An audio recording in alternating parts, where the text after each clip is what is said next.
kerutikab biikab boror kotinygei ak budget noton nebo 2024 ak 2025 nekokimuch kisuldaen en koitab tuyoshek noton nebo KICC nemiten en nganasetab Nairobi. Niton ko tetutiet nekoimuch kosuldaen committee noton nebo bunge netelelchin motwet noton nebo finance nekoindochin membeatab kot neking'oten ng'atutik nebo Molo Kuria Kimani.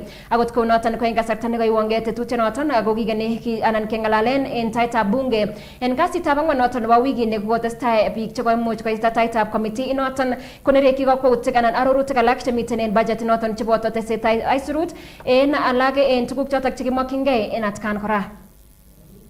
Stable food in Kenya, especially for low-income earners.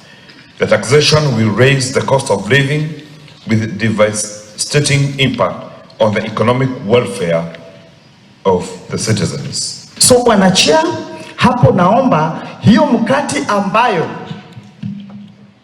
unaona, tafadhali, I know it is very sweet, but tafadhali usihakikisha ya kwamba iko tax free so that this child akipata mkati a bite can go to school. We recommend to recall of this provision as it is retrogressive.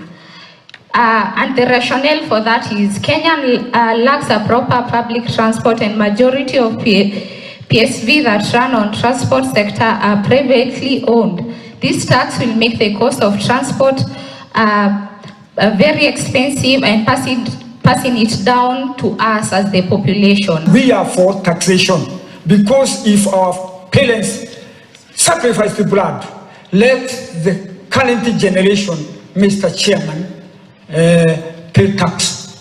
Let the Parliament and the other institutions make sure people know what you are doing with the money. Tell them this is the implication. We want this money. In the cooperative societies,